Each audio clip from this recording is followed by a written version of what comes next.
Hello listeners, I am your speaker Casey, and as many of you may know, I am currently undertaking the Psychology of Coercive Control Master's course at Salford University.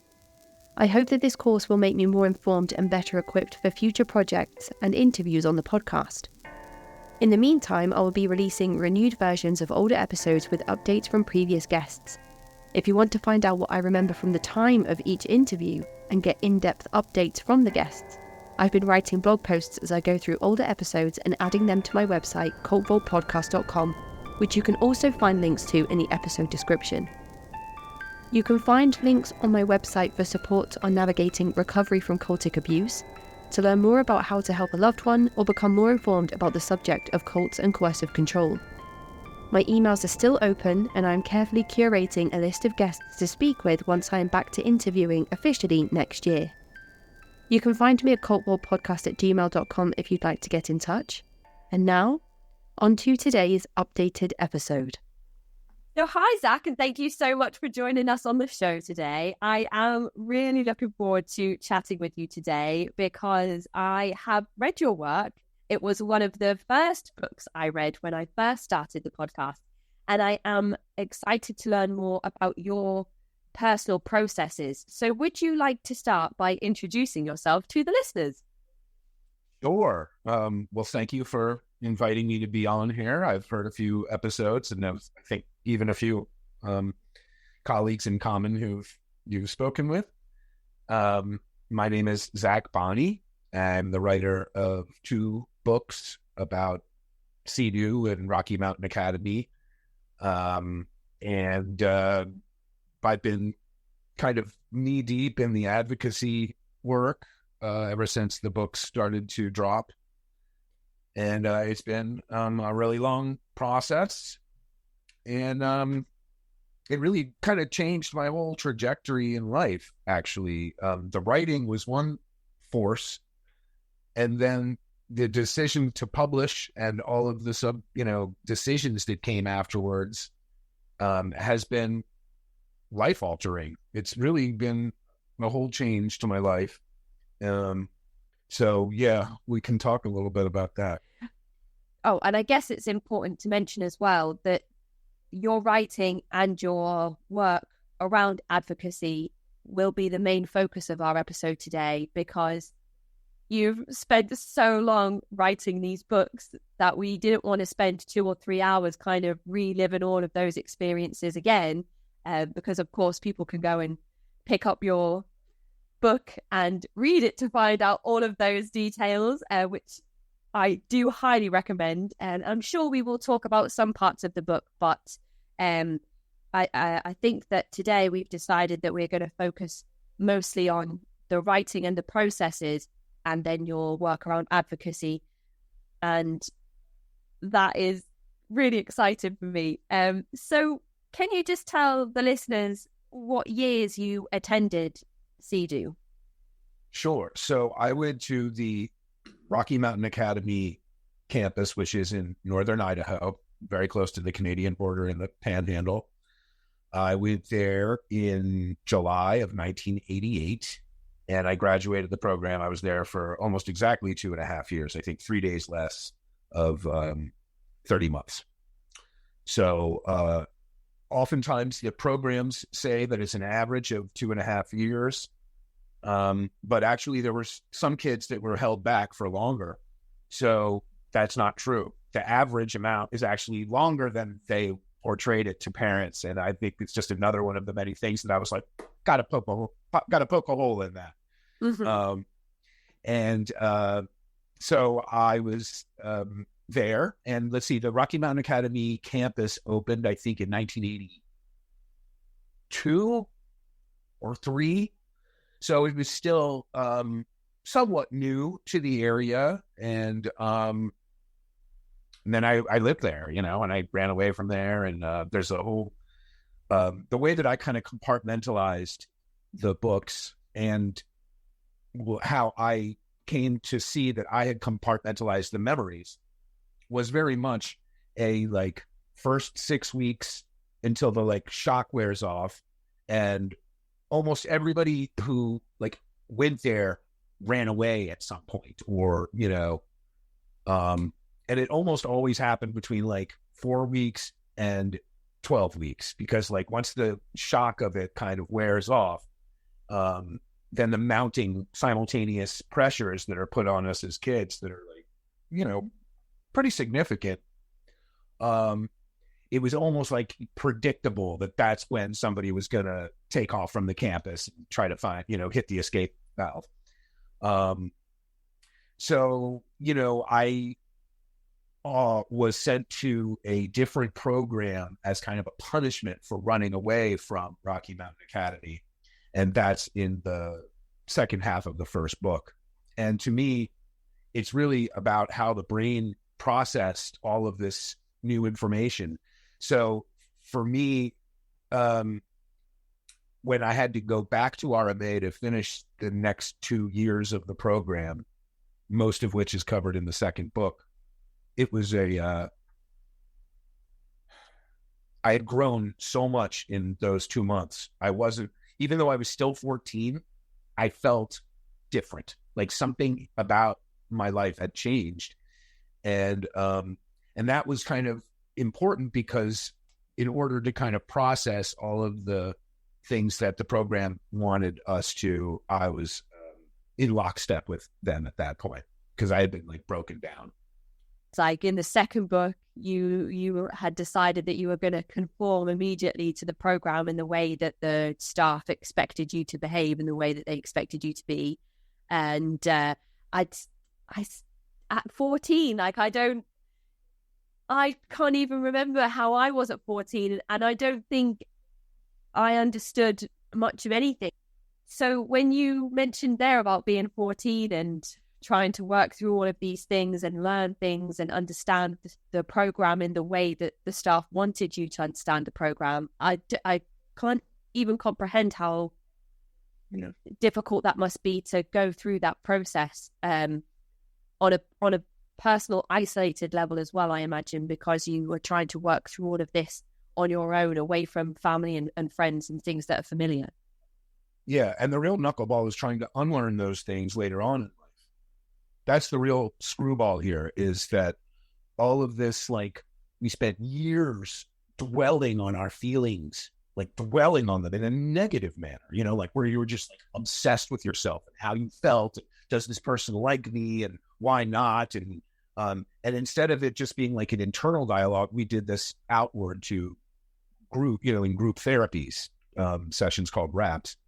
And so, you know, later on in life, when you're 17 and 18 and you're around people who hadn't been in that experience, it's really hard to reintegrate back into society afterwards, actually.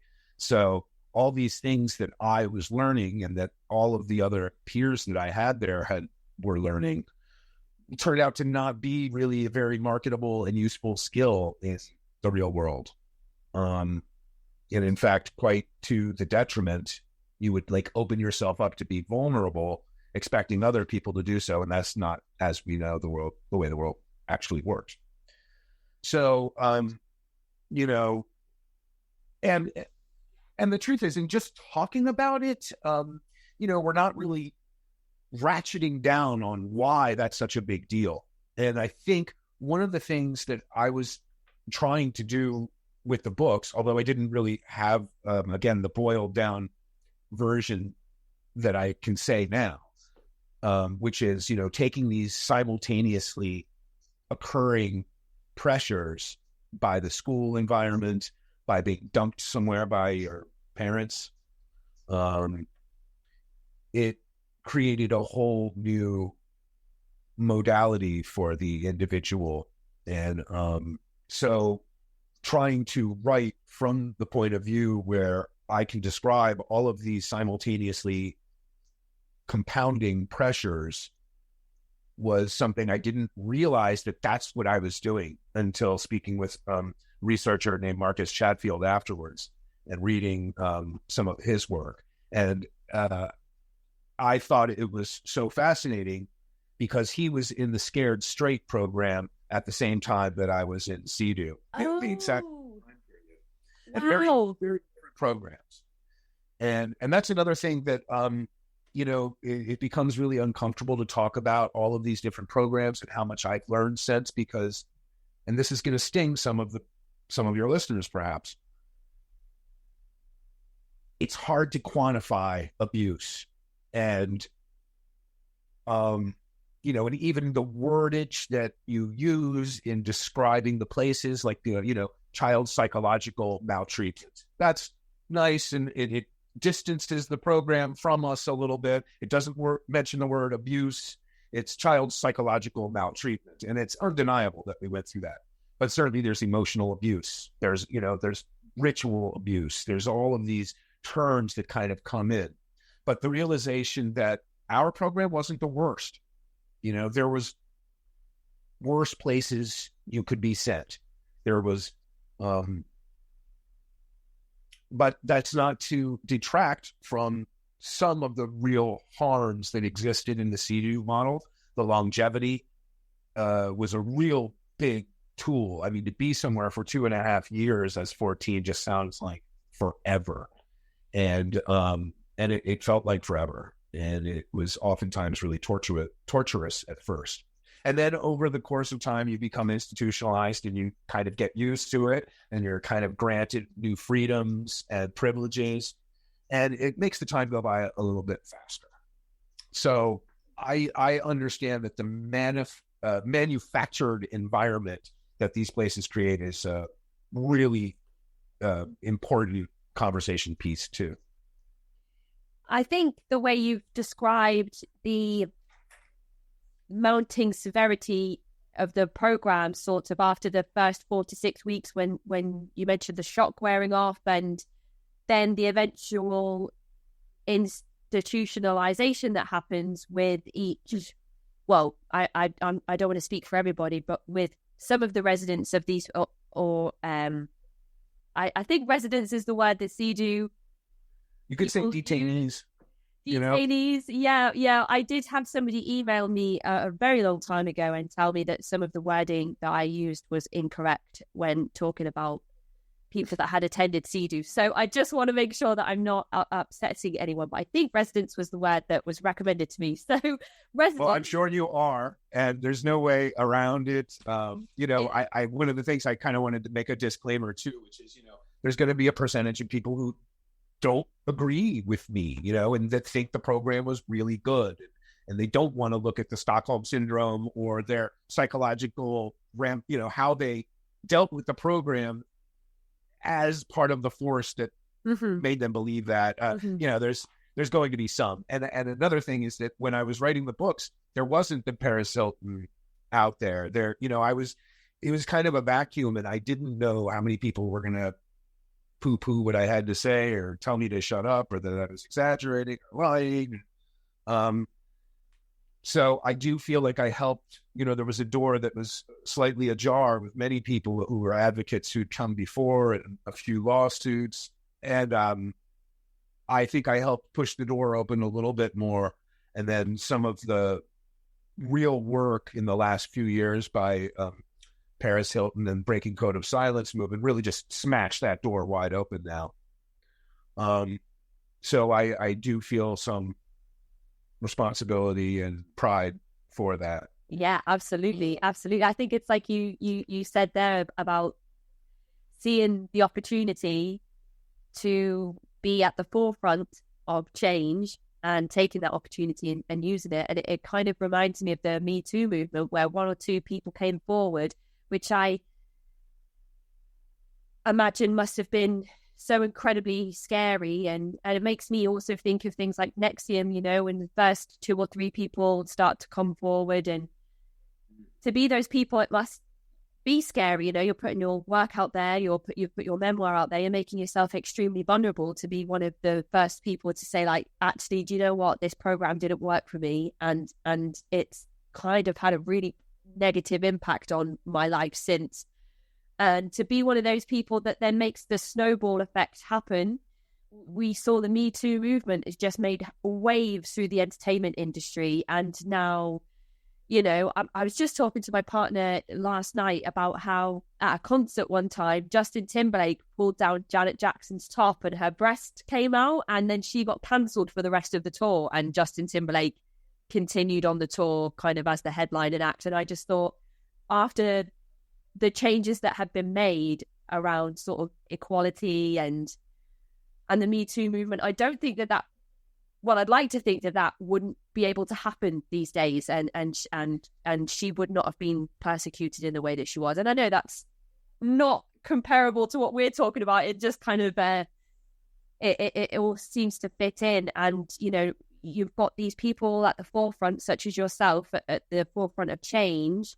And then as the momentum picks up, there are notable figures like Paris Hilton with the following and the influence that she has that can then kind of, once these brave people have opened the door, these people with money and influence and other resources can kind of bring the house down. So now hopefully everybody keeps talking and we keep building this momentum and keep seeing this change everywhere. But just to go back quickly just to something that we spoke about briefly before, I think you can definitely, when we read your work, it matches exactly what you've said so far. So in the first 4 to 6 weeks, we kind of feel that initial like, whoa, what's going on? I'm not really too sure what's happening. And then after the kind of 4 to 6 week period, we see you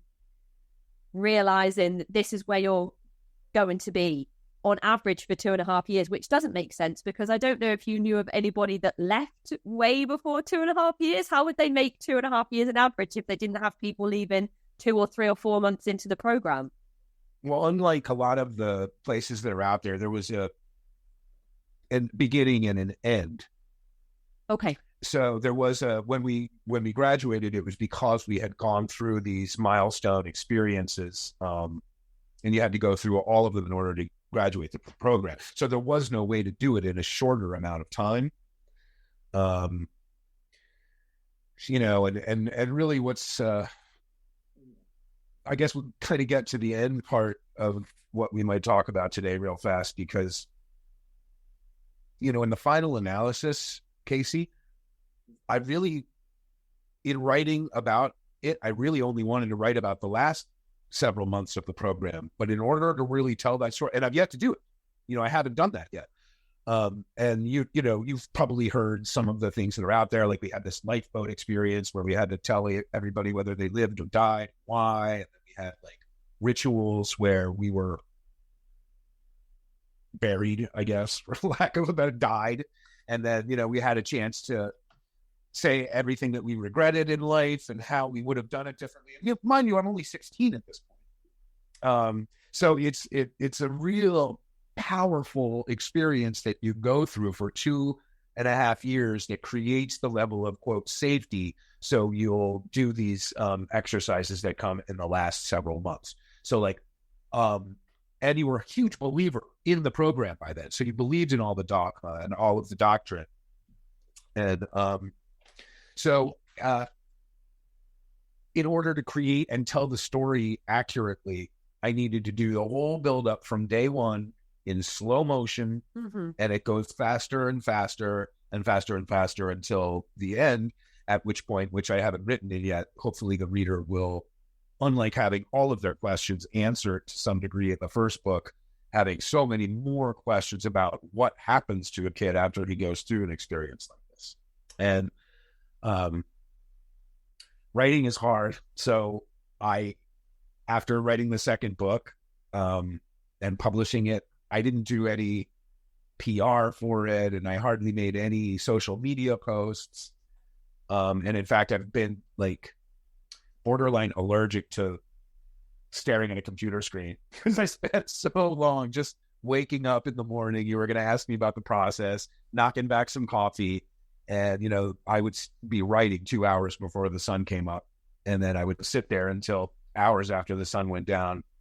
And it was the most grueling, horrible, but rewarding experience I almost ever had. And also, growing up with ADD and having some impulse control issues, my whole life I was told that was something I wasn't going to be able to do. I don't have the organizational capability to write out chapter by chapter and organize your thoughts so another person can get into it and read it interestingly. These were all things that were not in my skill set. And so it was all the much more rewarding when it came close enough to start deciding how can I publish this. And another thing is I might not have ever taken the time to do so if I hadn't suffered a traumatic brain injury and I was struck by a car. I wouldn't have had the time and money to actually do the writing process. So for all you people out there who have an artist in your life, it's not bullshit. They need support. They need you to show up when it's time to show up, and maybe even give them a couple of bucks or whatever. It's just can't be understated how important art is and how shafted artists get. Just little things like little pick-me-ups help when you're kind of losing momentum or losing inspiration or find yourself procrastinating a lot, and somebody comes along and says like, oh, can I read a small section? They're like, I really liked what you've done with this part. And you're like, do you know what? I just needed a little bit of positive reinforcement and now I'll get back onto it and carry on. Yeah. Yes.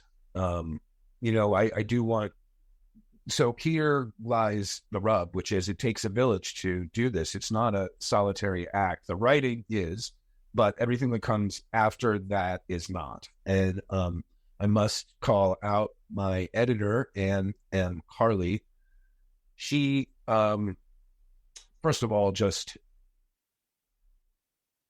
really read what I wrote.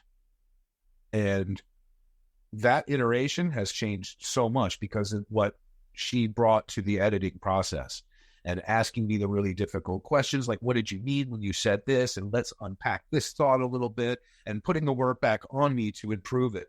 And her really bringing me to the task of going through, as you said, every single word inside of every sentence, inside of every paragraph, on every page, in every chapter, to make sure that it tells the story, making it easier for the reader. And she brought out the best in me. And so I'm still very appreciative of that, because the books wouldn't have turned out as well without her. And she really heard my vision that I had, like all of the, I've had so many people comment positively with the bits from my parents or the bits from the school. Yes. So in between the chapters and sometimes within the chapters, we have these interstitial bits which give the reader more of the story that isn't just from young Zack's point of view. Mm-hmm. And so that was something I had in mind. And so I had all of this huge bibliography of things that had to do with coercive cults and institutionalized persuasion and former court cases that had been heard. And she really dug in and saw what I wanted to bring. So I can't tell you what it's like to have that kind of collaboration with somebody. So she really extracted the best she could from me. And then just a few months afterwards, it was all of a sudden like, oh, now you've got to knock out a second book, because I did this fundraising campaign. And so like I had to produce a book that the first one took me about 9 years. Oh my goodness. And then the second one took me 2 from beginning to end. And I'm really proud of it, because that's where I guess I really became a writer. And that's why I'm not doing it right now. I took a long break after that. Well, the next one might only take you 6 months. Could do. I mean, the editing is still going to be whatever the amount of time is to write it, add twice for the editing. That's what I've learned. Let's jump back a few steps just so we can make sure that we cover as much of this as possible. I'm hoping that anybody listening that's had an experience that they feel is worth writing about, and if you think it's worth writing about, I'm going to go ahead and say it definitely is, because, if you've had that thought, maybe somebody might want to read that. The chances are that there is somebody out there, or a few people, or a many few people, who would definitely love to read your work. So I'm hoping that this conversation with Zack today can encourage you to pick up a pen or open your laptop or get a piece of chalk and a rock or however it is you're thinking about doing it and get started. So why did you initially decide to write a book? It was really a personal project. I was fortunate enough to already have been kind of brought up in a literary household. My mom is a published writer. My dad writes. So there was already a kind of skill there. So it began as kind of a personal project. And at some point, I guess about 3 years later, and I would just kind of, I'd wake up and write for an hour every couple of months. It wasn't taking up a lot of my time. It was an in-between jobs kind of thing. And then I was struck by a car and had a mild traumatic brain injury. And I became much more interested in telling the whole story. I didn't at that point think I was going to be able to do it. Like, I just didn't think I could do it. But after waking up day after day and day after day and making it my practice, it started to come together. And then in 2014, I got it about as good as I could without other people. And I didn't have friends, I didn't have a lot of friends, and I wasn't in touch with anybody who had gone to the program with or anything like that. I was in touch with a couple of advocates, such as Liam Sheff. He had gone to the CEDU California campus, and a few people on Fornits. If you remember that website, Fornits, that before Facebook, there were a few community message boards for people who had been in different programs. Okay. And I started putting some of my writing there and receiving some encouragement. And I guess I did know that I knew that there was a couple of other books out there. There was Gone to the Crazies by Allison Weaver about her time at Cascade, I want to say. And there was, I can't remember the author's name now. I think he wrote a book called Such Were the Joys.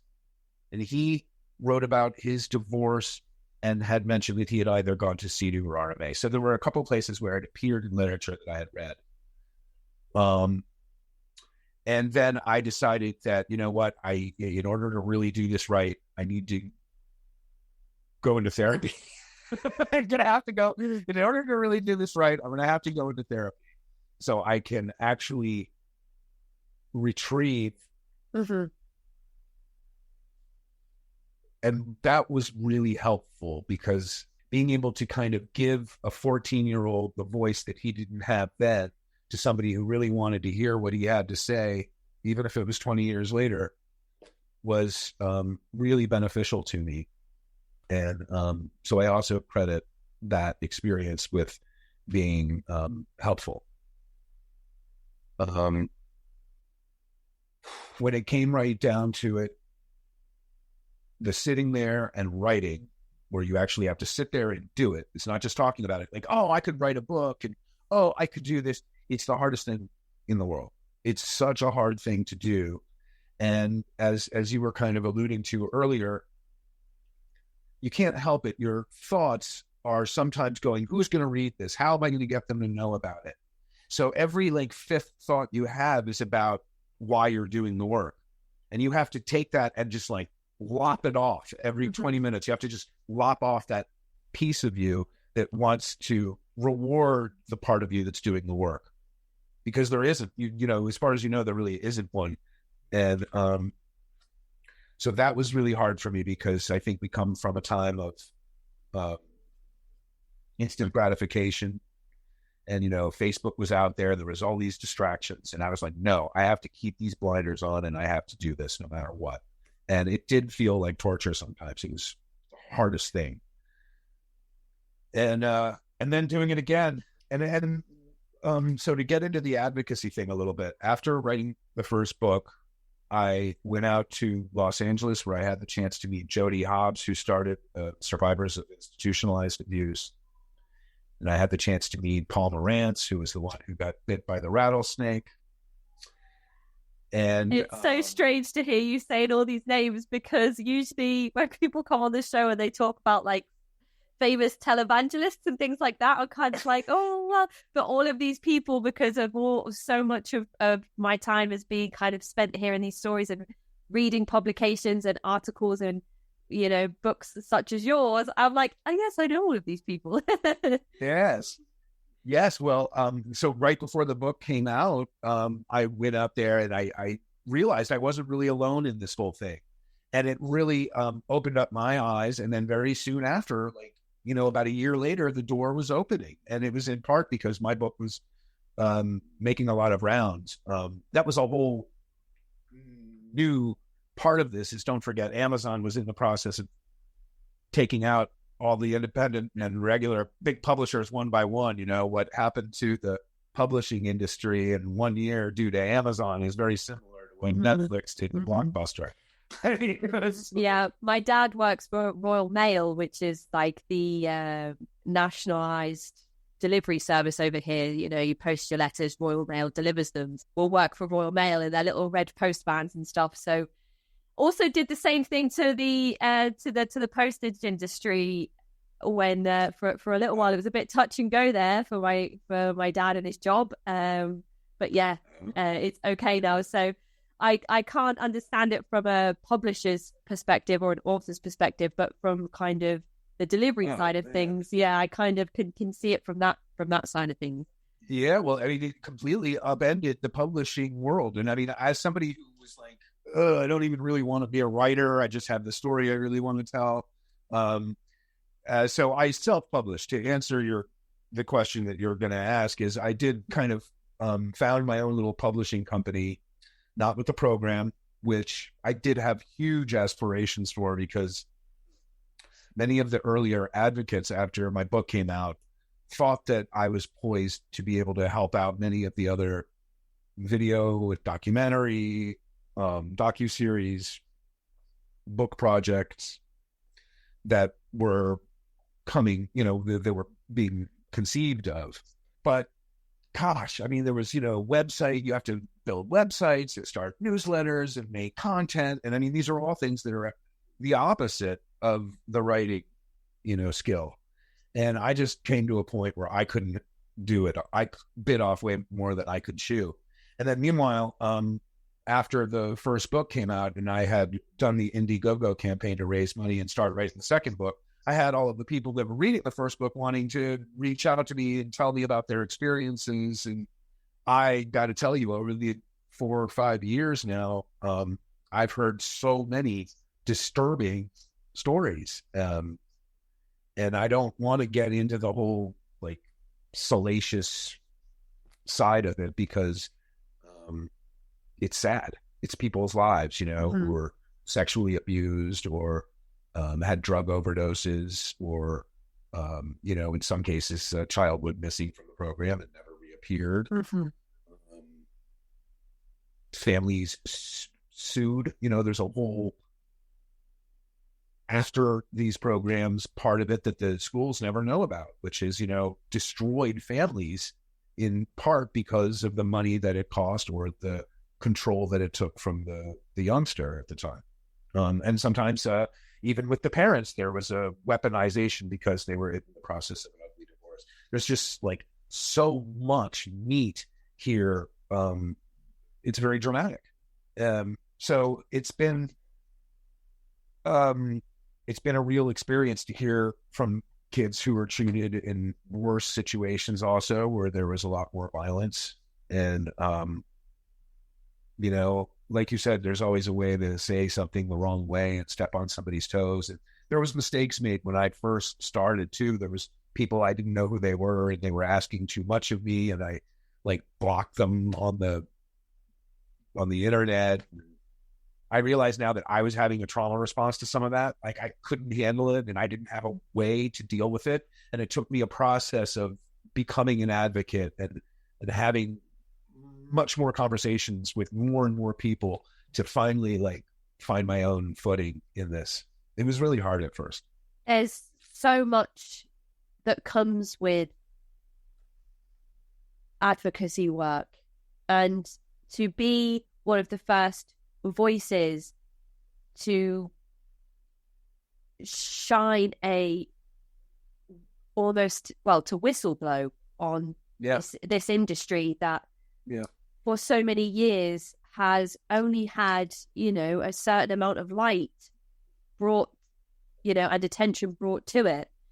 And I feel like there's only so much that comes from groups that bring the public's attention and the media's attention. So you've got things like NXIVM now is been just exposed for exactly what was going on. All those people that came forward and spoke out, all those people that testified in court, and criminal penalties given out. Absolutely, it's a big deal. You've got examples of that, and then obviously we can't talk about these programs without referencing Synanon. So when you talk about Synanon, again, it's one of those examples of people would say, "Oh, those people with the shaved heads, oh, did you read the news article about this? The rattlesnake?" And once people start once people start taking part in criminal activities where the law become involved and the media pick up on it, that seems to be when there is change and when there is awareness brought to certain things. So for a little while, from what I can gather around news articles and stuff, there was a lot around rehabilitation and therapy and things like Alcoholics Anonymous that came from Synanon and what that movement was practicing, basically, and what the media managed to find out through people's testimonies once the thing was blown open and people started talking about it. It's almost like this industry is having the same thing happen now, and we're right in the middle of it, but it's just taken so much longer for it to happen. These other groups like NXIVM and Synanon, they are like... Some of it has to do with the parents. It's not like whistleblowing and you point out the whole industry. It's also like, why is it that affluent parents can't raise their fucking kids in this country? And, frankly, let's not lead with that. There's a lot of things that are tied up as well into this. Synanon, Jonestown, the Manson family, especially the Manson family, and the Anthill kids, and Shinrikyo, and these really infamous sects that existed that have been through the justice system because of crimes committed. They all happened almost so fast that things just unraveled before there was a chance to do any damage control. But this industry has been around since the 60s, 70s. I was doing some research into enthusiastic sobriety, and that goes like way, way, way back. It's almost like we're in the middle of the unraveling now, but it's taken so much longer for it to happen. Well, let's look at it from an anthropological standpoint, actually, because I do think now it does, elements of this do exist in other places, but this is kind of an American phenomenon where you can send off your kid to be more compliant. And there is some history here, of course. The Native American re-education camps and schools were some of the first that we know of that were engaging in a kind of technology of thought reform. And it was also spiritual reform because they were Christianizing these kids also. Now, I'm not a historian. I haven't studied this period, but I know that there's other researchers who have. But it does show you that there's a history here of gaining compliance through isolating the child from his regular unit. And it's powerful. We know that this is powerful because the military engages very conscientiously in the same pattern, which is we're going to become the new parent and the new brotherhood, and there's rewards that you get for this. And this is, really interesting because you know what you're going to get. You know you're going to struggle. You know you're going to have peak experiences, but you also know you're going to have these friendships for the rest of your life. And that's one of the things that I really resent about the programs is they tried to convince us the same thing. But they didn't. They created lifelong enemies sometimes. A lot of people do have lifelong friends, don't get me wrong, but, you could have had that in any other experience. It wasn't, the trauma bonding is a separate thing. It's like a separate thing that has to be talked about, studied. And I also wanted to mention Monica Lewinsky as a whistleblower and how powerful a woman she's turned out to be, where even, when it happened back then with Bill Clinton and everything, I was just like, one of the people telling the jokes, considering her a floozy too. And so it took her 7 or 8 years to pull herself up and then start to write articles, and now seeing what a victim she was. And I just anytime I have the chance to point out how courageous and incredible a person she is, I feel like it's worthwhile to do. So I just wanted to put that in there as far as the Me Too movement. I don't know if you saw this just a couple of months ago. He acknowledged it sort of publicly.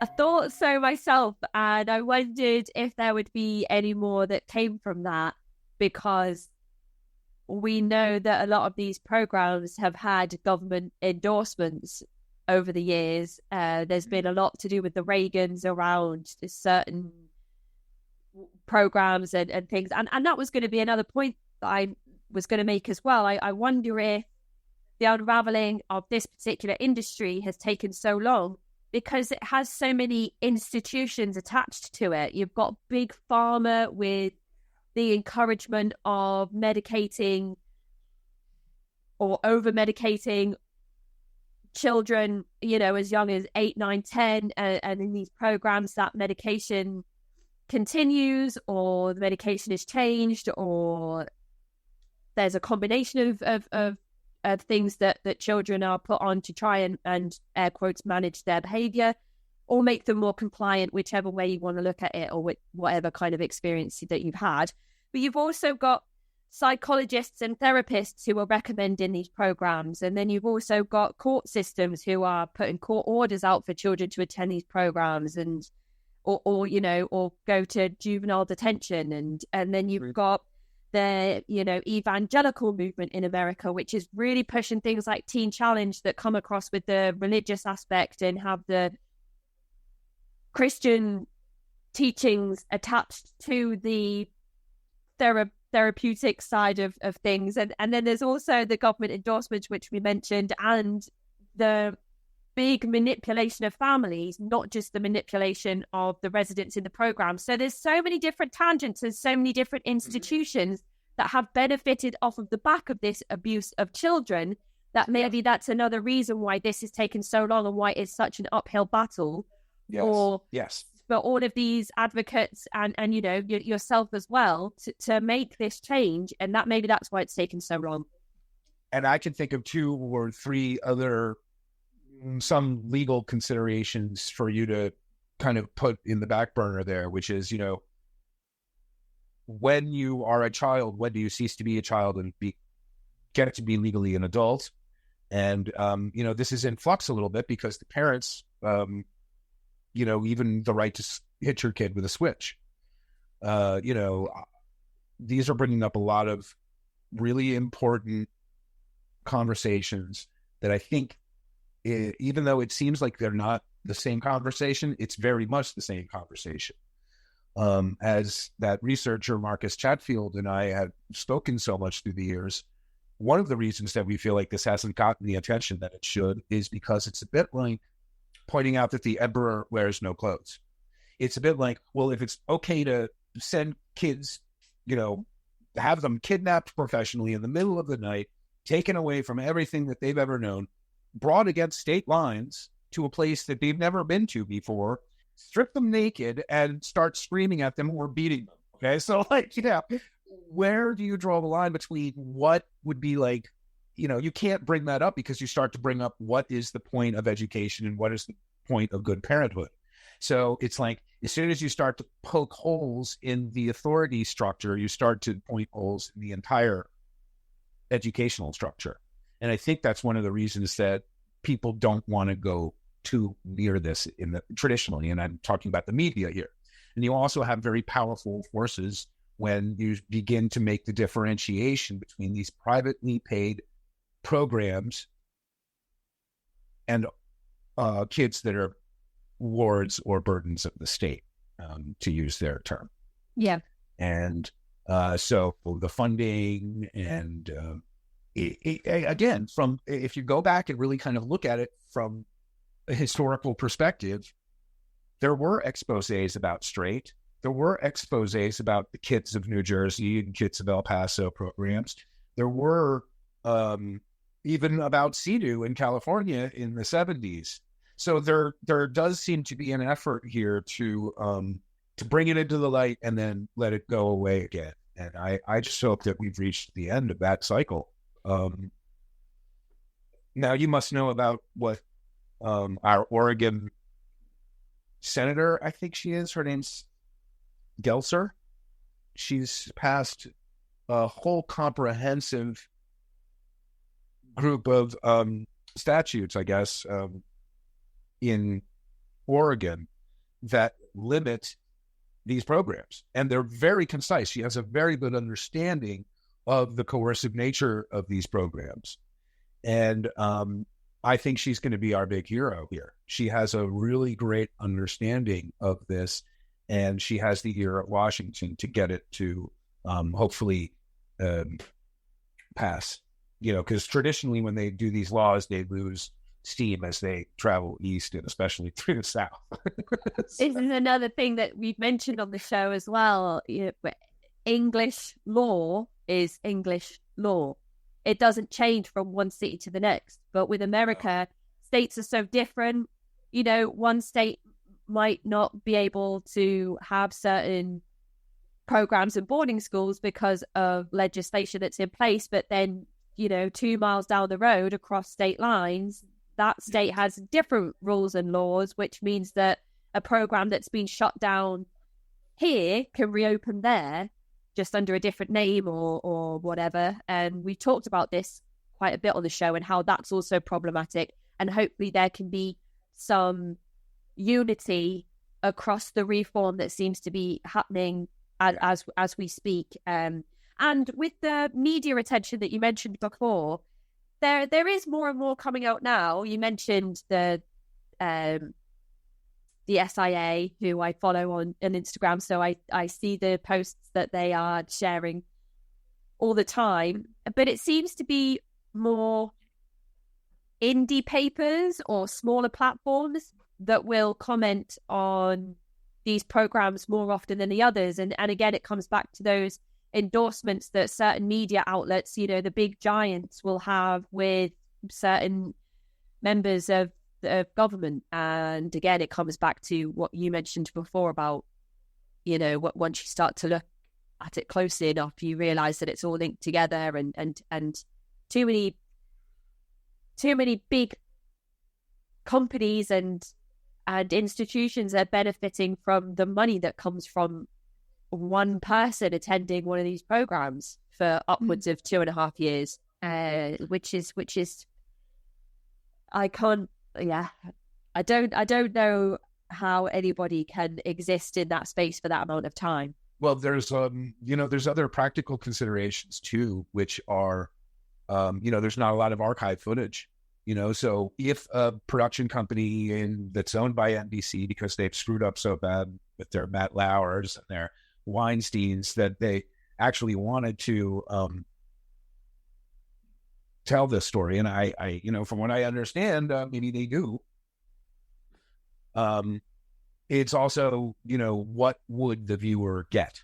What could we show them other than reenactment? And, these are expensive. And also, like, if you were actually to show just one of these rap sessions for the realness that it would stop the practice overnight. Mm-hmm. And again, it comes back to that salacious side of things. You don't want to just, you don't just want to take the parts that people find most shocking, like with the true crime community. It's like, where do you draw the line on having jokes about Jeffrey Dahmer eating people on the hoodie that you wear out in public, even though those real people with real families and people that loved them, and you've got all this stuff with victims, but it's like people become so desensitized to those subjects that they don't even think about it, past that, oh, this is funny and it's quirky and I'm going to wear this hoodie out. And it's something else that we've spoken about on the show, where we say, it's important to highlight that cult-like methods of control can exist between two people. One person that is using the control methods and one person who is under the influence of those methods. It doesn't have to be, oh my goodness, have you heard about Jonestown? Let me tell you how many people died and how they died. And did you know that there were children involved? Of course, those stories are still important to tell, because we need to make sure we're raising awareness, looking out for red flags, looking out the things that, if we see a pattern emerge within another group, we can try and intervene before tragedy happens. But it's still important to recognize that if a documentary is made about CEDU specifically, or other therapeutic boarded schools or wilderness programs, that you're not just saying, oh, they didn't show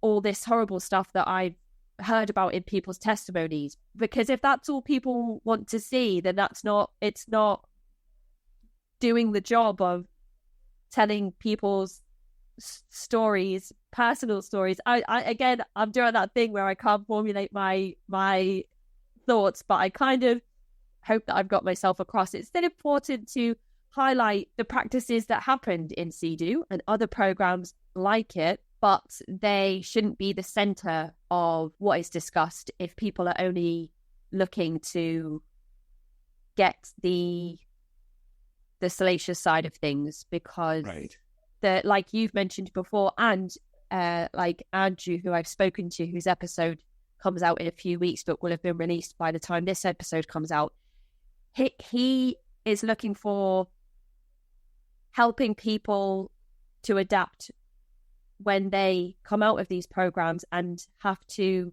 integrate back into typical everyday life, and how there's no support for that, and how that is what he struggled with the most. So that reintegration is something that we focused on in his interview quite heavily. And, maybe if there ever was to be a documentary, some of it can focus on that. Maybe some of it can focus on other options that existed other than these programs that could have been explored before a child was sent to one of these programs. There's many other things that can be focused on other than just the transgressions. Yes. Yep. Sorry, it took me ages to get there. No, I hear you. I think that's what's missing. And I've been speaking with a couple of people about specifically that, because when you look at how it is to reintegrate, because I was like, I totally believed in the program. So I couldn't understand why I was feeling so, I'm going to say it, suicidal. About 6 or 8 months after I got out of the program, I felt like there was nowhere I fit in. And I didn't, know what I was going to do. And I had done all this changing, but my parents hadn't done any changing. And it was really one of the lowest points in my life, actually. And at the same token, it might well be where I started to reintegrate a former sense of self that had been lost.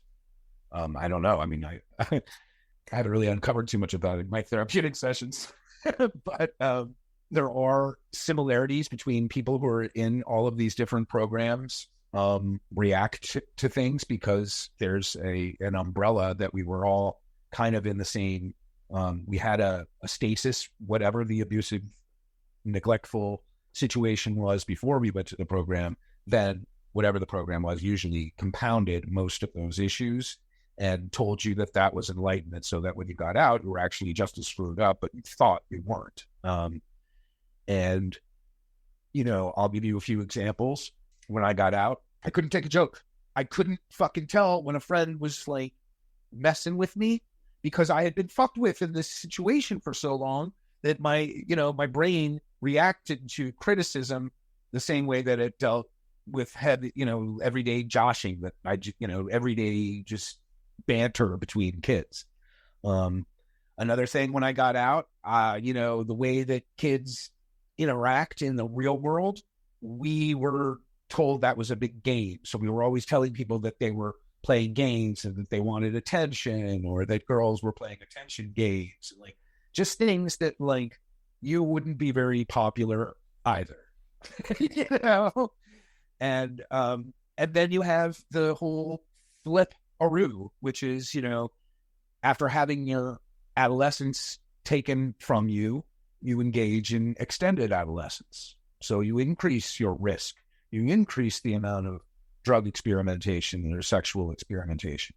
So a lot of kids get out of there, and now they're young adults. And depending on what that support network was like at home, one slip up could make a guy wind up in jail, or, addicted to something really serious. And so all of the many attritions, kids who've died by suicide or drug overdose or wound up in jail and had really rough lives afterwards, that's another part of this that is unstudied. It's unspoken of. Mm-hmm. And I think it's important to, because we had our psyches really scrambled. It wasn't like, nobody was getting out unscathed. Let me put it that way. Even the people who feel positively about the program now would have to admit that nobody got out unscathed. Do you think that what you've just spoken about there is where the influence for the title of your book came from? Because you've just said, that people from the program end up dead, insane, or in jail, which is the title of your memoir. It's one, anyway. It's even creepier. We were threatened that that's what happened to us if we ran away. So, like, if you run away, you're going to wind up dead, insane, or in jail. And then at the same token, whether you stay there and graduate or you don't, the chances that something like that might happen to you are so pretty great. And you mentioned previously that when you started to write this book, you were in touch with Liam Sheff, who is one of the people that has created one of the only CEDU documentaries, I believe, that exists today. Was he working on this documentary at the same time that you were working on your book, or did it already exist at this point? Yeah, no, it's, first of all, I miss Liam very much. We became pretty good pals, although we didn't meet in a real person. That makes me sad. It makes me sad also that I was so freaked out that I thought he was making a program production. So I resisted being part of it. And then we really became kind of fast friends afterwards and started talking a lot. And then I sent him a copy of the books, and he was really very supportive of it. I think there's also, the way that people, like, a lot of my friends joined the military right afterwards. I just spoke with a guy who was at my campus 10 years after I was, and he joined the military right afterwards and just moved on with his life, didn't really think about it. And it's all these years later that he's kind of realizing how, through the trauma of war, this is through the curtain of his mind looking backwards, seeing how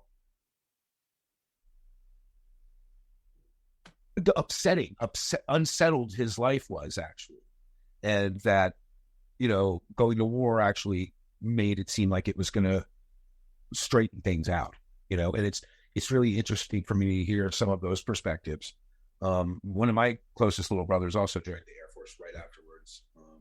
When you say little brothers, you mean a little brother in the CEDU program? Yeah. Not a real brother biologically. No, my little brother in the program, who was actually like a year and a half older than me. It's always funny to like talk about that because I had, I was really young when I got there. And so a lot of my younger brothers who I had like authority over were actually like a year and a half older than me, like they had to shave more than I did. And but I was still like grown up now, and I was the one telling them that they had to grow up. And this was just weird place. I wonder how difficult you found the writing process when you spoke about how difficult it was to understand when somebody was joking or to take criticism and to apply all of those things to writing a book, a memoir, no less, of your life, your personal experiences. It's not a work of fiction where you're making things up and you've created a universe and a landscape and characters with, strange names and purple skin or whatever it is that your fiction work might consist of. You're writing about your life and your experiences, and you're putting yourself in an extremely vulnerable position. And you're going to therapy as well. So you've been through therapy, in air quotes, which is why you're writing the book in the first place. But in order to write the book, you've gone back to therapy, which you said was then a positive experience. So I imagine that all of those things together during the writing process must have been quite confusing to like disentangle. Yeah, it was actually, but that's what it was like at 14. Because, to be put into a situation where now it's all about you and how you made people feel and how, you made life so bad for your parents that they had to spend all this money to have you taken away. And we just like took the onus of everything that was wrong with the world or wrong with school or wrong with us and magnified it into ourselves. So, and then we're told that this is therapeutic. And not only that, but this is like the method for the next 2.5 years. This is what your life is going to look like. And so, yes, it was. And yet I feel like it kind of helped the writing because I didn't second guess it. I really tried to write the books from a 14-year-old's point of view. Like, okay, here's my book report on Rocky Mountain Academy. And by the time you get to the second book, you can sense that this kid is starting to grow up, but he's growing up with these like kind of false ideals in the background. So everything is now gauged against the program. Like the parents are just like, they're gone. They're not even like part of the equation most of the time. And that was true. I like went to these like extreme lengths to be likable to people who I hated. The staff, I was doing everything I could to impress them, like every intellectual trick, every like tear I could shed, anytime I could like get their attention and like the fawning, it was like living within those circumstances and becoming a person that I was not. And I desperately sought that attention from people that I now wouldn't, and that's been part of it. And then I also wanted to write it because I knew that there were all these programs out there that were still engaging in it. And it's hard to put a pinpoint on like what coercive therapy feels like. And like, you want to make the adult happy. So you want to do whatever they want you to. And just remembering that inconsistency. And I also wanted to point out the hypocrisy of this nation, that this kind of thing can exist. It's so un-American. It's so like bizarre to go to a place where they engage in thought reform. And then, just because it's got Nancy Reagan's thumbs up on it, that must mean brainwashing is okay. So I wanted to draw a parallel with that too? I've just had the thought while you were saying that as well, that it's so, especially when you think about America over here, we think of patriotism, which is why I'm really looking forward to having a few episodes on ex-military members who are going to talk about their experiences with thought reform and basic training and hazing and all of that, which I think links very closely to some of the stuff we're talking about, and makes me think of cult hopping when you spoke about people who have finished the program and gone straight into the army and thought nothing of it, kind of brings that to mind as well. A sense of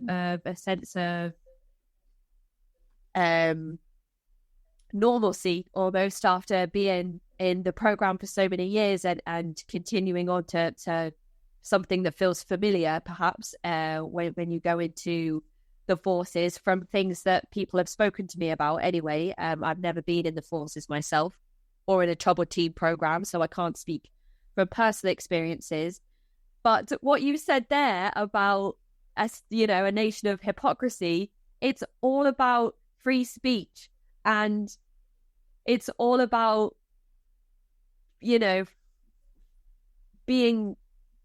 having a sense of freedom. It's the land of the free. America is the land of the free. And then autonomy. Absolutely. Autonomy of bodies and voices. And then you're going to send children to these programs where they are completely censored and thrown into a structure that they must be extremely conform. They must conform. Otherwise, there's punishment, and there are things taken away from them. So there is no autonomy in that space whatsoever. So very interesting that you mentioned hypocrisy, and then America, the land of the free, the land of the free, within these within the subject of therapeutic boarding schools. Well, and it must be said, to go back to what we were talking about earlier, you put on the anthropological hat for a minute and be like, well, what does society do with people who don't quite conform? And we have, thousands of years of human evolutionary history to look at how that works. And, again, we turn to the Native American thing, like, you would get to be a certain age. There's a rite of passage, just like in Judaism, just like in Christianity, just like in every culture, where there's the time where you stop being a warden of the state, a burden of the tribe or whatever, and you become an individual. And, that wasn't, you didn't have to do it. It was like one of those things where if you weren't ready, then you did it at 16. You didn't have to do it right at 14, It was like that's how you became part of the community. And in our system, where the troubled teen industry is concerned, you get ripped away from the community that's telling you that you're not conforming well enough. And then you're put into another system where you must conform, but that society doesn't conform to the rest of the society standards. So it's fucking weird, right? I had never even considered it that way before, but that is really difficult to wrap your mind around. Yeah. It's interesting because the person I mentioned before, Andrew, whose episode is coming out soon, who spoke a lot about reintegration, he actually went to several Scared Straight programs before he attended his wilderness program. So you talked then about the thousands of years of history of, if you don't conform, then this is what will happen. And there's so many examples of that. You mentioned Judaism, so you've got the Holocaust is one example you can draw on. There's things like the witch trials. Women are kind of thinking about how they can be independent and how they can be different, and that conformity then leads to being burned alive. Yeah, absolutely. Being burned alive on a stake. So there's hundreds of different examples of this that we can draw on. You asked me about the illustrator, and I got his permission to speak with you a little bit. So Jonathan was a girl when I knew him at Rocky Mountain Academy. Okay. and now he has male pattern baldness and a goatee, which I think is funny. But he was exploited there in a way that you might not consider. And I mentioned this, I think, in the second book, because if you were a really good singer, then, you would go and sing for the parents, when the parents came. And Jonathan was a really good illustrator. Like, he was always able to draw really well. When she was a student at RMA, she was often the one who had to draw, like a poster that would go up over the campus, or she drew the scrolls that we got after these prophetes. And he mentioned to me when I got ready to write the second book that was something that he was really pissed off about, that his art was exploited. Like, they took our skills and exploited them for their own use so that we didn't even want to use them later, in a way. And also then almost in a way making you compliant to the manipulation of the parents and the visitors by putting on a front that everything within the program was doing exactly what it said it would do for the residents, when actually, Jonathan probably didn't want to take part in those illustrations whatsoever, but because of the coercion and because of the rules and because of the punishments that came with the rule breaking, didn't really have a choice if he wanted to, retain some sort of comfort.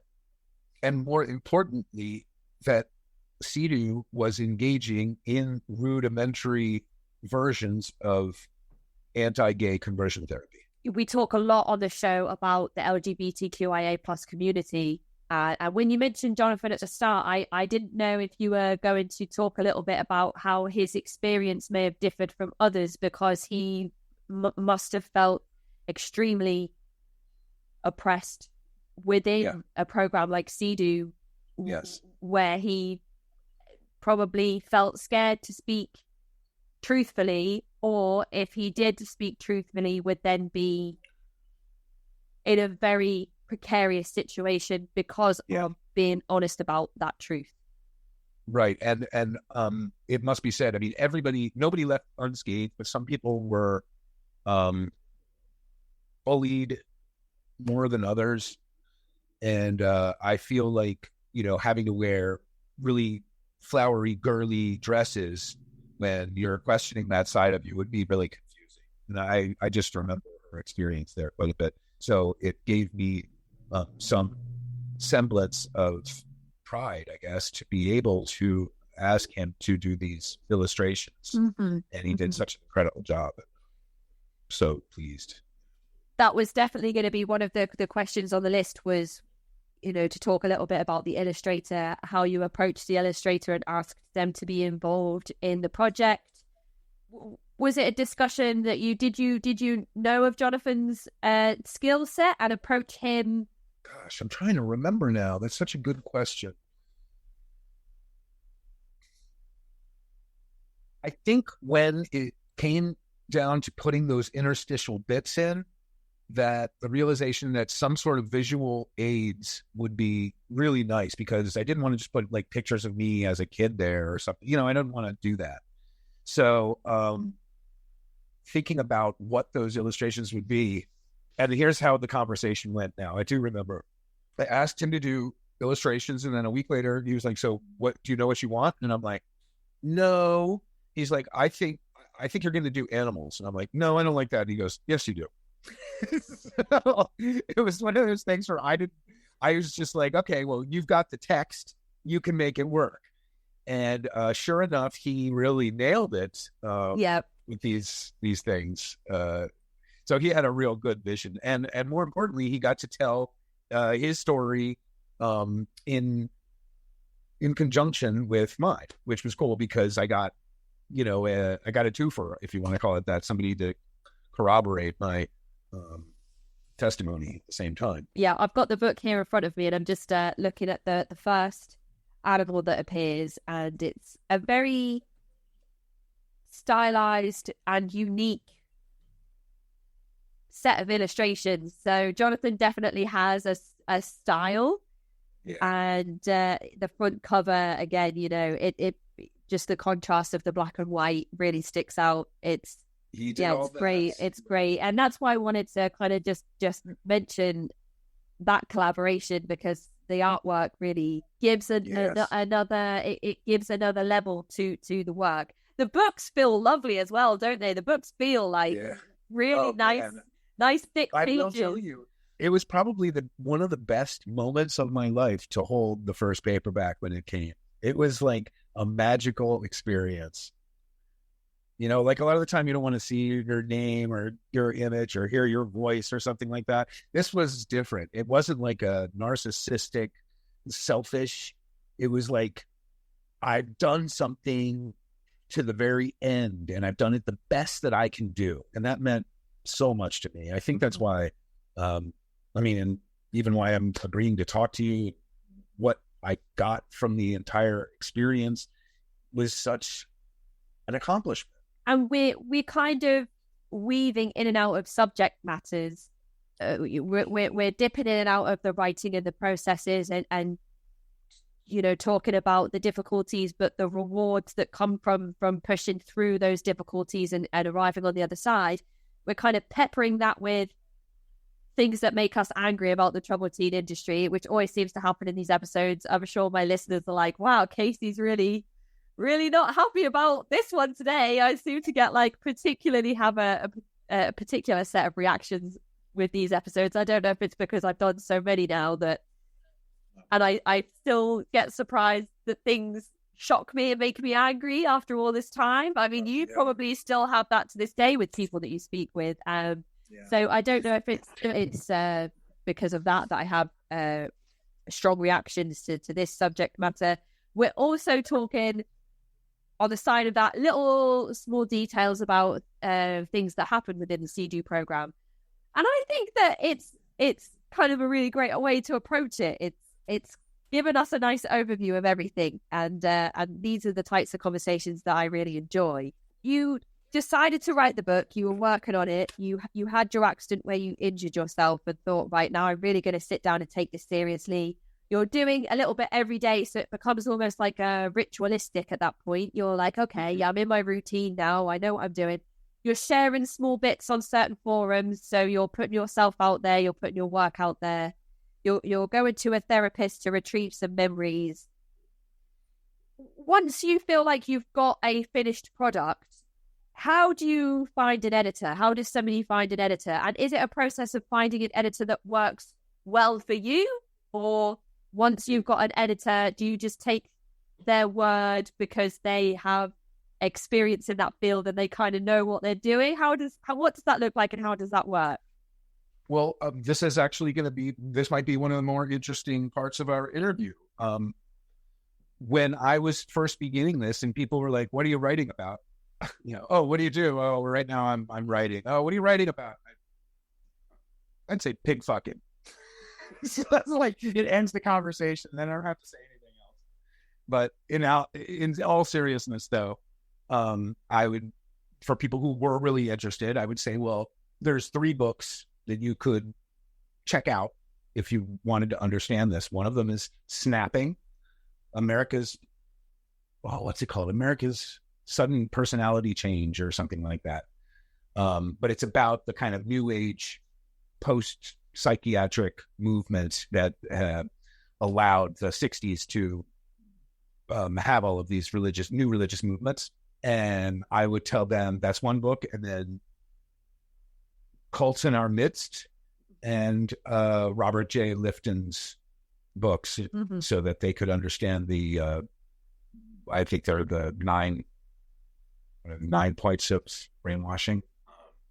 And imagine my surprise when I then realized that there was one book that encompassed all 3 of those, which was Marcus's book, Institutionalized Persuasion.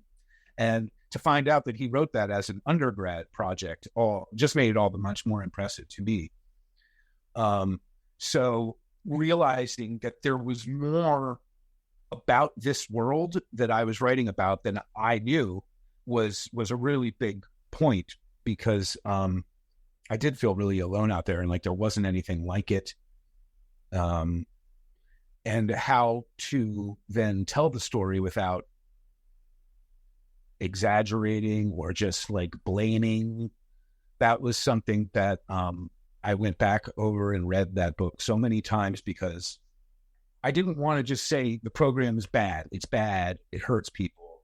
I wanted it to be like, well, here's how it was done. And here's what every day felt like. And then you can draw the conclusions on whether that's therapeutic.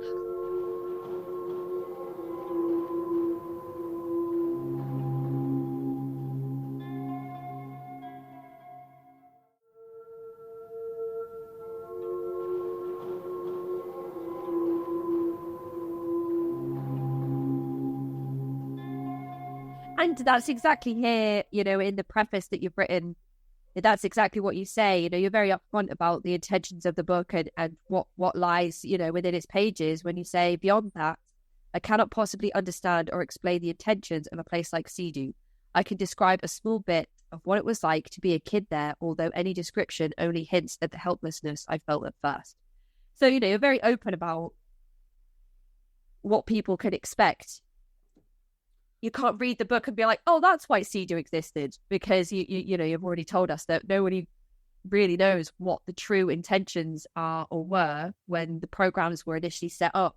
But look, I've been highlighted. How does that make you feel to find that your book? I don't know if that makes you feel like uncomfortable or no. It makes me so proud because I wrote it to be a tool. I mean, this is the other part: is only people who are readers are going to actually be able to use the tool. And people don't have time for reading books these days. And, so I could only reach the people I could reach. I couldn't do anything else. They created a model by which we needed more of the program in order to feel confident. So, we were dependent on the program. So at the end of it, I think they were kind of creating a therapeutic community where people could come together and take care of their feelings and do all of these things that we had learned over the years. And that they thought that was going to be like a zeitgeist moment for spirituality, had really big dreams.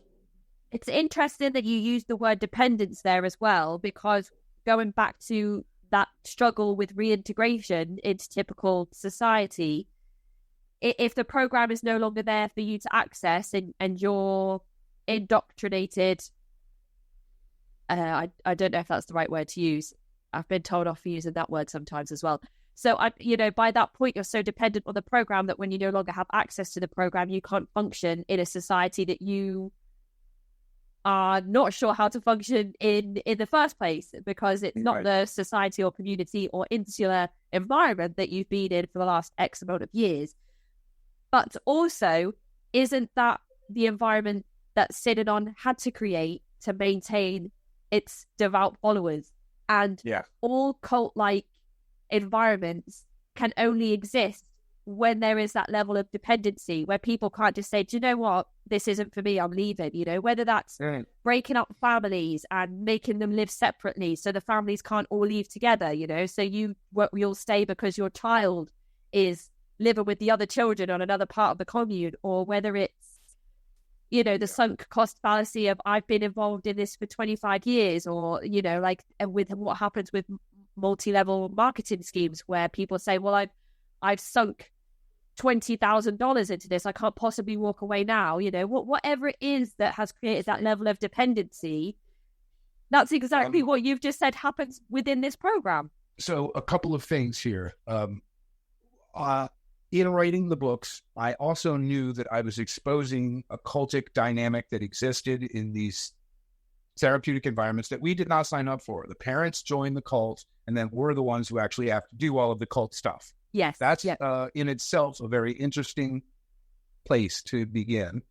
And secondly, one of the things that I noticed in speaking with people at the International Cultic Studies Association was there would be a time.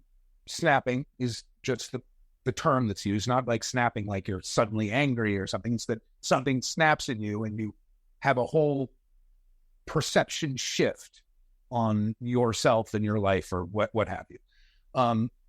There's a point in the program that our intellectual capabilities became the weapon of choice. So we all of the skills that we had to intellectually say why we weren't going to integrate into the program became things that made us then integrate into the program.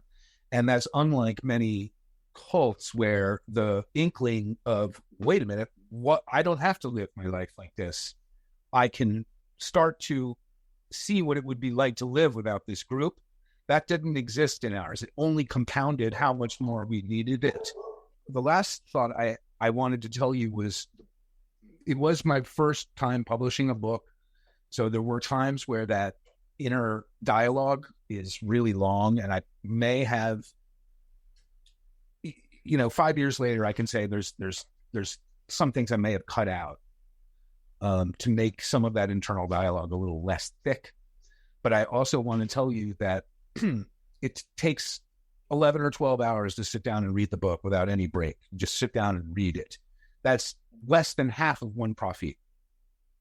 Whoa, wow. When you put it that way, oh my goodness. So I did write it for that purpose, that people would be like, oh my God, when is this going to end? And still, at the end of them reading the book, be like, you know what? I only put 11 hours into this. This guy was there for 30 months, sleeping there every day. So it's an important thing that I made people go through that, even if they didn't want it. It kind of does have that feeling. It also has that feeling where things intensifies as you go through. Yeah.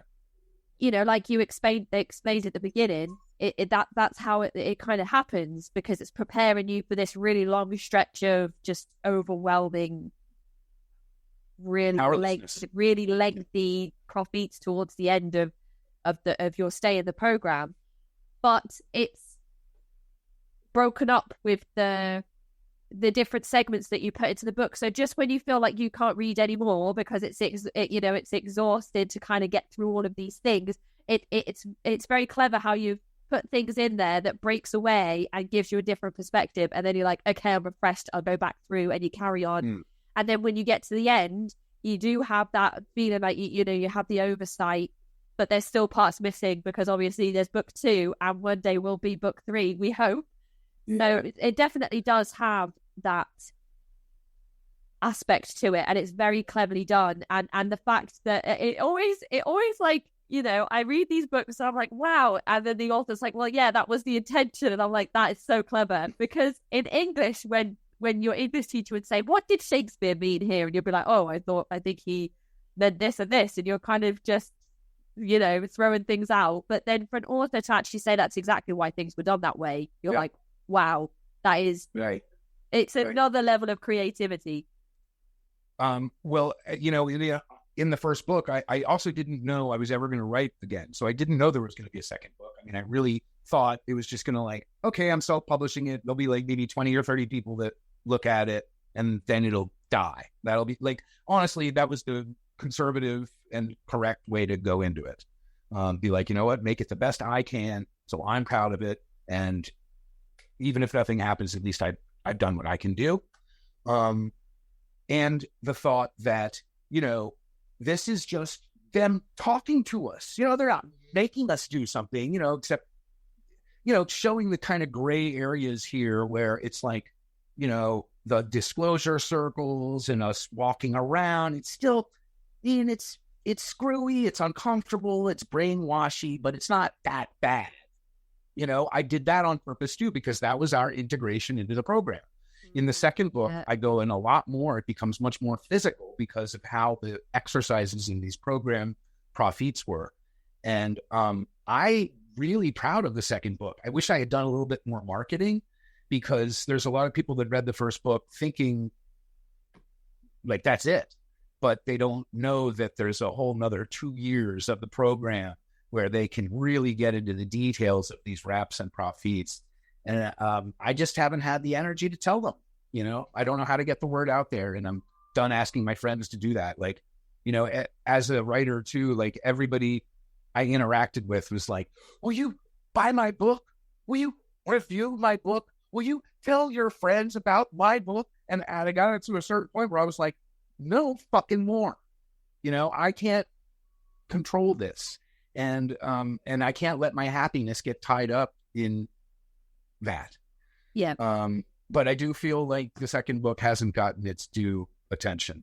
Well, it may do one day.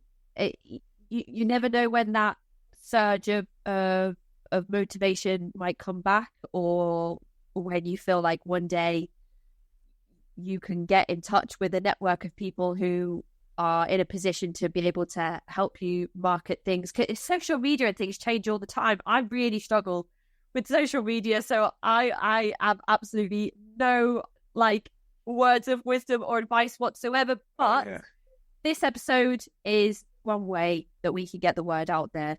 So hopefully it will have the desired effect. And things work in this day and age.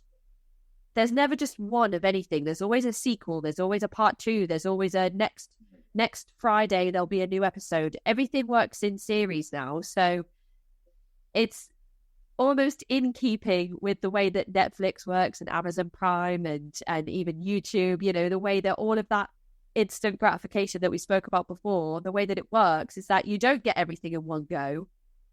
You get it bit by bit. So the fact that this first book has turned into almost a series is in keeping with the way that we consume media in this day and age. Right. Yeah. And I mean, I don't mean to say, I mean, I'm really fortunate because people are getting it. I mean, people do buy it and people do read it. I just mean, when the first book came out, I was making social media posts all the time. I was reminding friends, please write a review. I can't tell you how important it is. And it was really having an impact on my psyche to have to ask all the time. And whether it's deserved or not doesn't matter. The point is that it's just on us, Yeah. So, I mean, I do feel very fortunate that it's received any, recognition at all. And more importantly, there are a lot of documentarians and filmmakers that are really starting to look at this now. And I mean, it's always been a hot subject that people wanted to cover, but I don't think it's been done correctly as of yet. So I'm really looking forward to see what happens. I really do hope that there is more media presence as well. I think that would be fantastic. And I just want to reiterate that earlier when I mentioned that we could really benefit from more coverage and documentary footage around this subject. I don't want to detract from anybody's trauma or abuse by saying that certain things shouldn't be focused on. I really want to make a point that that's not what I was trying to say whatsoever. It's extremely important that those things are explored. Just the whole thing needs to be explored from start to finish without focusing too much on just certain parts of it. So I really just wanted to make a point about that, even though people might come back to me and say, well, that's what you do, because I still am shocked by every single program seems to have some type of cavity search of 12-year-olds included in their program, which just absolutely disgusts me every time I hear it. So, people are going to say, well, you focus on that part of every program. So I don't know. I just wanted to make a point of saying that. But one thing I did want to ask you, which is another part that I have highlighted in the book, which again is from the preface that you wrote. This series may interest students of persuasive coercion, undue influence, and tactics used by cults or fringe religious groups to induct new members and retain existing ones. And then that paragraph goes on to talk about breaking down natural mental defense mechanisms and personal autonomy in young people, and talks a lot about coercive control. I wonder, when was it that you started to link CEDU and other programs to cult-like methods of control, programs of undue influence, and kind of tie that as an intrinsic theme to your book, Dead, Insane, or in Jail? Wow, that's a great question. Wow, that's a really good question. Well, let me say first that I have had opportunities that not every other graduate has had. I had a very good support network from my parents too. So when I went away to college, I had a year and a half of high school that I still had to go to. So I went a year at public school and a year at a private school. And then I was finally on my own. And fortunately, I went to Bard College, which is known for really helping people become independent thinkers. And their motto was a place to think. And I took full advantage of that. For the next 2 years, I studied the rise of totalitarianism under the, in the Weimar Republic and the rise of Nazism. And I think that clicked something in me. And then in my third year, I had a course that was called cultural reportage. And we had to read an article that was by George Orwell about his boarding school days. And I think that guy who I mentioned earlier, who wrote his book, Such Were the Days, or Such, the George Orwell piece is called Such Were the Joys. And he's writing about his time in English boarding schools where, you're hazed and you hate everybody, but at the same time, it gives you your sense of self. And I was reading this at 18 or 19 in college and trying to write an essay about what my experience was at RMA.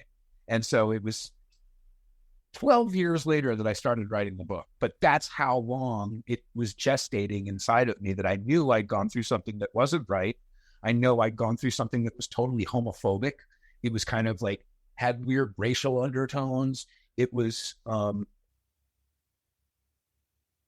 smushing is kind of questionable as well in terms of like the age gap between the adults and the residents as well. Yes, and in fact, I've had a few conversations with graduates about how it affects the sex life. There's so much interesting psychology to be unturned here, which can create fetishisms and SM. There's a lot of psychological turmoil that went on in those years, and finding a healthy way to deal with it. I'll give you my one example for me. And it actually is very apropos for reasons that I can't mention to you right now. But I became a certified women's crisis counselor and rape counselor in college. And it was really kind of due to my personal experience afterwards, and also being there and hearing about all of these rapes and seeing girls go through their emotions in that way. And it really had a very deep impact on me. So, there are people on the other side of the fence that have learned to exploit people, women in particular, girls. And, and I think that there was one or two that went to RMA. I don't know if you know what I'm talking about. There are a few people that have come forward and mentioned some things to me in writing. One person remained anonymous and did mention something that happened at Rocky Mountain Academy that included sexual assault. But again, that has been a conversation on that not wanting to become the main focus of the subject matter when we've discussed RMA on the show. So it has been hinted towards. Some people that have listened to the coverage might be able to work out which person in question I'm talking about, but she asked that not be the sole focus of the episode, which I can appreciate, because she didn't want to detract from other people's experiences, which is very difficult in this program. And it's, as you mentioned before, there are no words, so it's difficult to formulate the correct response as a host as well, hearing those stories that are extremely difficult to listen to, but also for the guest to relive. So it's alluded to, but it's not outright spoken about. There was like 8 or 9 years where I knew one of my friends had been molested by a staff member. And then I had other friends of mine when I was writing the books who would, without knowing this allegation, would say, like, this particular staff was a good staff. And how hard it was for me to be in the middle and be like, no, he fucking wasn't. He wasn't a good staff. And the fact that you still have Stockholm syndrome is really on you. But not being able to say what I knew. And so that has been another piece of this as an advocate, which is to know that there's all of these deep psychological rooted issues that create the bonds between the counselors that we had there. So much so that I felt weird about publishing the book, and I felt like I was like dragging out parents' secrets or something like that. But at the end of the day, I changed everybody's name, and I decided that this had to be done. And so it's been very validating to have some of those students come back to me and go, "Oh my God, I didn't know." And now that I know those things, it really brings home the fact that there wasn't really any good staff there. Is kind of what it comes down to. It's hard as well, because we could be talking about different people and different staff members and different residents. I know that there was a lot of things that happened between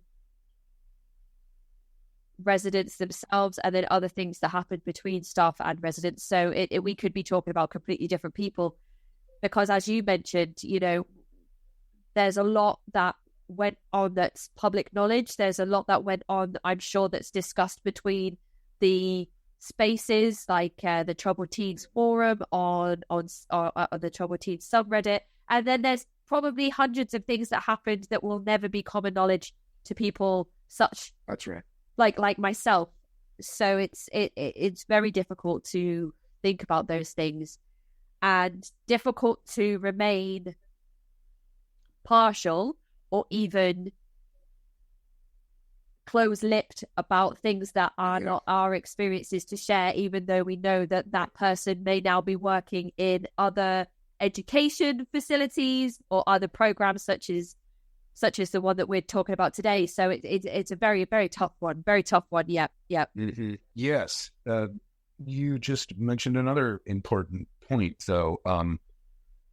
I've had people reach out to me who were in the early versions of CEDU too. So I've had people who were there in the 70s as kids reach out to me. So I have been privy to see a culture of abuse lasting decades that other people only see in their small window of when they were there. And that has been really impactful for me. A few people have also mentioned that experiences that they've shared in these raps and profits, or whatever the chosen name is for the program that they are in, there's the same process, it's just renamed. Right. In a lot of these programs, because they use the synonym skeleton and just apply it to their program. So it seems anyway. They will admit to something that happened to them, deeply traumatizing, and a lot of the time are victim blamed and told that these things that have happened are their fault, whether it's taking drugs or trying alcohol or being involved in a sexual relationship or an abusive environment. And a lot of the time when this victim blaming happens, it then means that these people might feel like they need to take that trauma with them, never mention it to anybody, and keep it to themselves in fear of having that same reaction to that omission. So maybe, there's a lot of people carrying things that we'll never know about, who feel like they can't talk about those things because it's their fault that it happened, or they're worried about the reaction that they'll get from the people that they tell. So that is one, and it shouldn't be a small thing, but it's one very small fragment in this overall troublesome industry. You have unresolved issues compounded by unresolved issues. It was that it really does mess with the attachment part of the brain. If you just look at it on a physiological level, to be snatched out of that environment of stasis with your parents and put into another one is in itself very disruptive. And then years later, you go through a very similar experience when you leave the collective, and now you're all scrambled up again. Absolutely. And not only that, you're not being, going from your parents' house to your aunt's house a couple of hours away, who you visit for Christmas every year. You're being transported to an environment typically in the middle of nowhere with people you don't know, people you've never met, in a routine that you have never experienced. So all of these things are new. This transitional period is so much upheaval that even that in itself can come with very serious PTSD, very serious trust issues and attachment issues, and all of those things. Again, I always like to reiterate that I don't like to couch diagnose because I don't have any professional experience. I'm just going by courses that I've been on and things that I've read. But I can imagine that, even clearly that would have a traumatizing effect on the brain. Yeah, just going from your typical everyday environment to something completely unknown, surrounded by unfamiliar people, must be very scary. Policing, I mean, it's some of the hallmarks of how you can gauge if there is something afoul, and that is, kids policing other kids, kids ratting on each other, and they're the ones that run the program, really. And they're also the ones that dish out the punishments. You can't have Lord of the Flies, and that's, we have a lot of that activity there. Yep, self-policing. Always one. No, the person who was the loudest and talked over the person the most was the more enlightened. Self-policing is a whole thing, isn't it? A whole tactic on its own. I could just have hours of discussion about how, if you're more worried about each other, you're not questioning the intentions of those in positions of power, like the staff members and those in those basically responsible for your entire well-being. If you're more worried about what you say to somebody in your peer group, you don't have any space in your mind to question why somebody might need to perform a strip search on you, or why you're only being allowed to have X amount of hours sleep a night, or why you need to dig a hole and lie in it and pretend that you're, or be threatened with being buried alive, So you talked about being self-published. How does somebody go about becoming self-published in that process? What does that look like? If somebody's got a piece of work in mind, if somebody's completed a piece of work, how would they then go through the motions of getting it out there to the wider public? Okay, well, it's pretty easy now because Kindle makes it, so you can just simply go on Amazon and publish it. But I'm telling you, and all of your listeners, if you are the only one looking at it, it isn't done. That's just for starters. Anybody can publish something now, but I think it's worth it to outsource editing. How do you go about that? I think you audition that. For me, like I said, Anne actually taking the time to read the books that I told her to, if she wanted to understand the bigger world of CEDU before she read my books, and she did that. To me, that was this is somebody who's willing to invest hours into my writing, and I'm going to pay them. So that's the other thing, is it can't be free. This has to be a business relationship that you might have. Now, if you're one of those people who has already gone through the editing process and you think it's as good as it can be, then you could try reaching out to independent publishers, but they're going to want you to jump through the hoops, only send them 2 pages. And, I didn't want to do all that. I knew that I had something that was pretty close to as good as I could get it. And I didn't want somebody to come back and tell me, can we change this or that? And, so once the decisions were made, then the next process could happen. And it's kind of easy in a way to just get the ISBN number, the Library of Congress registered, and then upload it, and then you're done. But that's really just the basics. If you want people to know about it, then you need to have a little campaign first and make a newsletter and have subscribers, or at least a good social media following. I'm not trying to put dirt in anybody's dream. I'm just saying it's a really tough business out there, and there's a lot of really great writers, great musicians. So it's the same as everything else. Yep.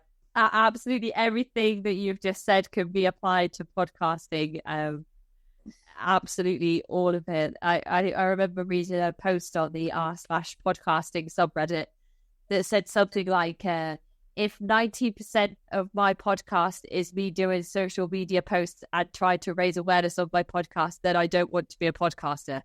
So Right. that is, that's the difficulty. I'd recently done a monthly memoir giveaway with Ronit Plank, who released a book called When She Comes Back, about her mother going to join Bhagwan Sri Rajneesh and his movement over in India and then over in Oregon. So she is such a busy lady. I don't know how she does it all. I have such a high amount of respect for Roni and the amount of work that she does. She's always on a different podcast every day. She has her own podcast. She's reading other people's books. She's promoting her book. She's going on tours around the country and talking at different conferences and talking at different bookstores and doing all of these things. And I just think, wow, that is so much work. And when you talk about an awareness campaign, that I feel like that's what it looks like, but it's a heck ton of work from what I can see on Ronit's Instagram page. It's a different guest appearance on a podcast every day. It's a lot, but she always has a smile on her face, so I hope she enjoys it. All right. Well, I think we've touched on, we've really just scratched the surface, but I think, like, if you were to cover an episode that had to do with the Stockholm Syndrome just by itself, like what happens and why we like fawn, flight, whatever, like when I really think about how I would try to impress these people who I fucking hated, and it makes me ill when I think back on it. But of course I was having a totally natural brain reaction to something scary, Yeah. something that I couldn't control. So I think you've got something there, and also the like, what's it like to integrate back into the world afterwards? What helps and what doesn't? That crosses like a bunch of different programs. So if you ever want to have me back on to touch just on those, I'm game. All right. I would absolutely love that. Yes, I've really enjoyed our conversation. I feel like because when I spoke to Bob, he said, Zach might not want to speak about his CEDU experience, like because I go through Stephen Hassan's bite model, which is like, did you have any food restrictions? Were you sleep deprived? So it's very like step-by-step methods of coercion and control. And Bob was kind of like, well, that's what his book tells you. The book tells you all of that stuff. So, why don't you talk more about the book process? I was like, yeah, that was great. That's another, insightful piece of media that I haven't had the opportunity to do yet. So, good. I would absolutely love the opportunity to talk more about everything. And if there was a slogan for this show, it would honestly be, we've just scratched the surface. I feel like I say that every episode, and you've just said that. So that had me like internally, I was like, yes. That's a great one. You should lead with that. When I mentioned before whether residents is the right word to use, and you said detainees is a good word, we touched on how some people may get upset or offended or argue that we are painting these programs in a negative light when that's not necessarily fair, because the programs were positively effective for those people. I always encourage those people to get in touch with me. I really do appreciate hearing things from the other perspective. This is not a platform to do that. So I'm trying to let people have a voice about their traumatic experiences, their experiences of coercive control, their experiences of high demand religious groups. That is what this space is purposefully for. Just because of just because that's the case, it doesn't mean I don't want to hear from people that do want to express the other side of their story. And I always like to say that, when we talk about different congregations and religious movements and Christian sects, that just because one particular church building has problematic people in positions of power, that doesn't necessarily mean that that entire religious movement is problematic in itself, although a lot of the time I would argue that it is. However, I still want people to come forward and tell me that you know, the other side. So I just wanted to throw that out there for anyone that's listening that would like to come and email me at cultvaultpodcast@gmail.com and tell me their story, because I just love to learn. And the more information that I have, the better informed I am to have these discussions that are going out on a public forum. And I feel like that's my responsibility as a podcast host to kind of make sure that that's happening. So get in touch. But I did want to let people know where they can find your books, where they can find your work. And also, I understand that you do have a Patreon with various tiers, and some of it includes some of Jonathan's illustrations, if I'm not mistaken. Oh, that's right. Yes. You could have the original for just a little bit of financial assistance. You can find me at Patreon/ZackDIJ, like Zach Dead Insane or in Jail.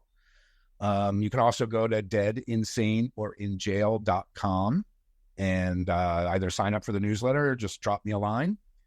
And of course, you can find the books at Amazon, or if you want, just reach out to me and I'd love to send a few. That's fantastic. It's very exciting that I've been able to sit down and have this conversation with you today.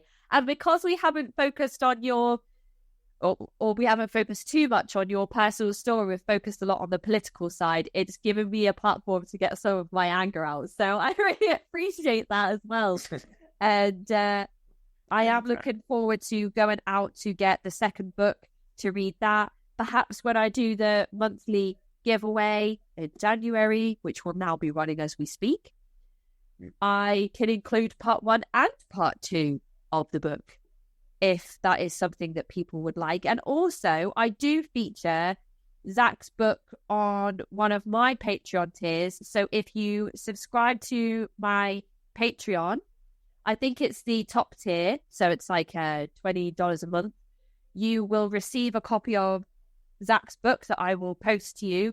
And then also 10% of every $100 that you pledge through Patreon, or 10% of your lifetime pledge, will go to Breaking Code Silence, which is the non-profit organization that is helping to make waves as we talk about kind of reform around the troubled teen industry. So it's benefiting my podcast, it's benefiting Zack with getting his work out there, and it's also benefiting Breaking Code Silence.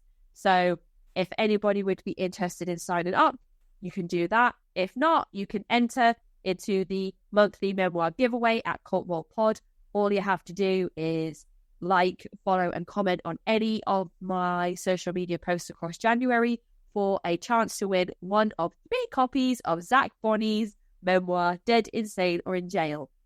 So thank you so much for joining me today, Zack. I'm definitely going to be in touch to hit you up for a second interview. Okay. Where we can go through and talk about some more, what's the right word, narrowed, some more specific things around the industry and difficulties in certain areas, and how we can navigate those difficulties, and perhaps the best tools for people to overcome any of those experiences that they've had. So I really, really appreciate your time. Anybody that wants to go and read Zack's work, Dead, Insane, or in Jail, a CEDU memoir by Zack Bonnie, I highly recommend it. One of the first memoirs that I read around coercion and cultic control. It's full of highlighted passages of things that I've thought were important to remember. So definitely go and grab yourself a copy if you haven't. And we will speak to you soon, Zack. So enjoy the rest of your day. Thank you so much. Thank you. You have a good one. Nice talking to you, Jason. Bye. Bye.